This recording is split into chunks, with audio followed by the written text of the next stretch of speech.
بھکر کے deputy commissioner احسان علی جمالی نے تحصیل colour کوٹ کا دورہ کرتے ہوئے ترقیاتی منصوبوں اور شہری سہولیات کا جائزہ لیا۔ انہوں نے معیار، رفتار اور صفائی ستھرائی کو یقینی بنانے کی ہدایت کی۔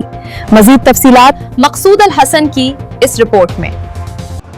بکھر ڈپٹی کمشنر احسان علی جمالی نے تحصیل کلور کوٹ کا دورہ کیا، جہاں اسسٹنٹ کمشنر کلور کوٹ فیض فرید بھی ان کے ہمراہ موجود تھے۔ دورے کے دوران ڈپٹی کمشنر نے جمیل چلڈرن پارک کا معائنہ کیا اور پارک میں جاری تزئین و آرائش کے کام، جھولوں کی مرمت، رنگ و روغن، صفائی ستھرائی اور دیگر سہولیات کا جائزہ لیا۔ ڈپٹی کمشنر نے متعلقہ افسران کو ہدایت کی کہ پارک میں شجرکاری کو مزید فروغ دیا جائے، نئے پودے لگائے جائیں، گھاس اور سبزہ زار کو بہتر بنایا جائے تاکہ شہریوں خصوصاً بچوں اور خاندانوں کو صحت مند اور خوشگوار تفریحی ماحول میسر آ سکے۔ ڈپٹی کمشنر نے سٹی بیوٹیفیکیشن منصوبے کے تحت تعمیر ہونے والی دکانات کا معائنہ کیا اور کام کے معیار، رفتار اور صفائی ستھرائی کا جائزہ لیتے ہوئے ہدایت کی کہ منصوبے کو مقررہ مدت میں اعلیٰ معیار کے ساتھ مکمل کیا جائے۔ انہوں نے شہر کی خوبصورتی، گرین بیلٹ، صفائی اور شہری سہولیات کی بہتری پر خصوصی توجہ دینے کی ہدایت کی۔ ڈپٹی کمشنر احسان علی جمالی نے بعد ازاں کلور کوٹ لاری اڈہ کا دورہ کیا، جہاں جاری ٹف ٹائل بچھانے کا کام کا معائنہ کیا۔